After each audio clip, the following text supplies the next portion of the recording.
I ask you this. Do you control your life? Or is someone else pulling the strings? Does your mind think only what you permitted? Or are your thoughts running wild, unchecked and unchallenged? Are you living a life you want? Or did you allow life to decide who you are, where you should be, and what you should be doing? Are you truly in charge? Or are you just going through the motions, day by day, hoping that someday things will magically change? Here's the truth. Your life isn't going to change unless you take control of it. Until then, you'll keep getting what you've always gotten. Waking up to the same routine, eating the same boring breakfast, doing what you're told, living a life that was handed to you, while being quietly convinced that this is all you're capable of. So ask yourself again, does that sound like a life under your control? Or does it sound like a life someone else designed? While letting you believe you're the one running the show. Because your life won't change until you decide to take control of your mind. If you don't decide who you're going to be, the world will decide for you. Your emotions will make your choices. Other people's opinions will shape your direction. Your past will keep replaying itself in your future. And most people don't fail because they're incapable. They fail because they never took control. Think about this. You're sitting behind the wheel of your life. The road is unpredictable. The weather is bad. The turns are sharp. Now ask yourself, do you want your hands on the steering wheel? Or are you comfortable with handing your life over to autopilot? And hoping that you don't crash. Because that's what happens when you live without control. You react instead of respond. You drift instead of decide. You wait for motivation instead of building discipline. Let me be clear. Control is not about power over others. It's not dominance. It's not your ego. True control is mastery over self. It's the ability to stay calm when everything around you is falling apart. To think clearly when emotions are screaming for you to panic. To move forward when quitting feels justified, reasonable, and even feel logical. Real control is choosing your response instead of reacting on impulse. It's deciding what your mind focuses on instead of letting fear, noise, and distractions pull you in every direction. It's refusing to let circumstances, criticism, or setbacks decide your worth or your direction. Control is waking up and doing what you need to be done, even when you don't feel like it, especially when you don't feel like it. Because feelings change, comfort lies, discipline tells the truth. Most people are controlled by what's easy, by what feels good in a moment, by the urge to avoid discomfort. But the people who win, the people who build something real, they've learned how to control themselves. They don't let their anger make their decisions. They don't let fear stop their progress. They don't let pressure break their focus. They pause, they breathe, they choose.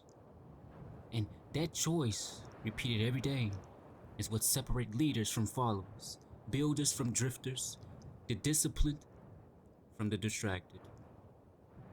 When you control yourself, no one else can control you. Not fear, not pressure, not failure, not your past.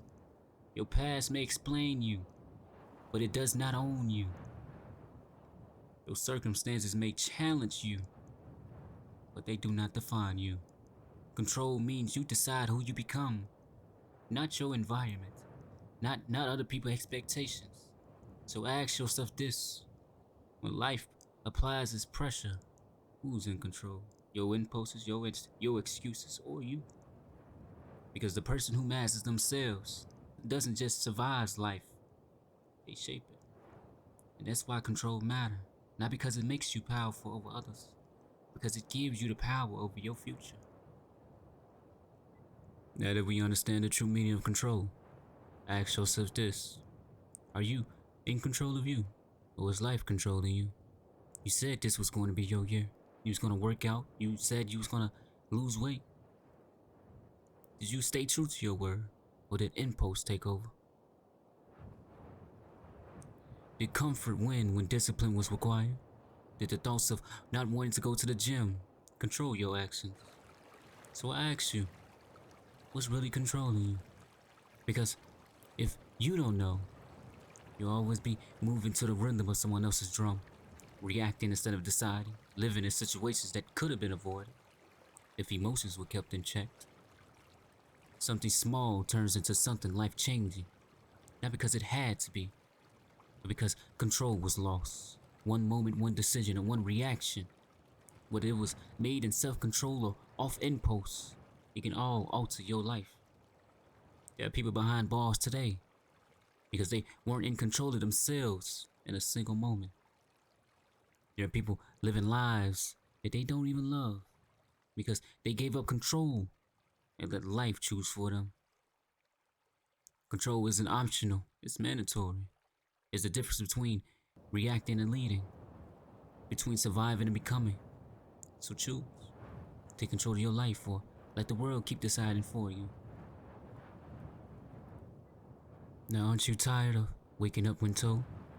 You went to school for a degree, wasted years and time of your life for a degree you was never passionate about. Just to land a job you never truly wanted. The winds of life push you in a direction, and instead of resisting, you just accepted. You didn't question, you didn't push back, you simply took what was placed in front of you. Does that sound like a life in your control? Or does that sound like a life that was designed for you by someone else? You living by their rules, chasing their standards. Tell me, when are you going to take control? When are you going to think for yourself, choose for yourself, live for yourself? Real control begins when you stop living on autopilot. When you stop responding to expectations, opinions, and pressure of others. When you have the courage to rebel against the life that was handed to you and build the life you actually want. Take charge, live on your terms, follow what's truly in your heart. Because the life led by someone else's script will never truly feel like a life of your own. We tend to be obsessed with controlling everyone else, their action, their choices, their behavior. Yet, you never stop to ask yourself the most dangerous question of them all. Who controls you? Because the truth is brutal. The only person you was ever meant to control is yourself. And most people have completely surrendered that power. You didn't lose control, you gave it away. You handed it to comfort, to fear, to approval, to systems designed to keep you obedient, quiet, and predictable. They told you was powerless, that you have no say, that this is just how life is. That was the lie. A controlled mind is easier to steer. A doubtful mind is easier to break. A person who believes that they have no power will never try to use it. But hear me clearly. You have more power than you have ever imagined. Taking it back means that you can't keep living a life that was handed to you. You can't keep repeating borrowed thoughts, chasing borrowed dreams, or playing a role that was written by someone else. You must become dangerous. Dangerous to comfort, to conformity, to the expectations that was placed upon you. Stop trying to dominate others. That's the distraction. That's what's keeping you weak. Because while you busy trying to control others, there's someone else pulling your strings. So turn inward, seize your discipline, command your thoughts, direct your actions. You may never control the world, but if you don't control yourself, the world will definitely control you. So you can either take back your power, or you can stay owned. So remember, you're all phenomenal. If anybody tell you otherwise, fuck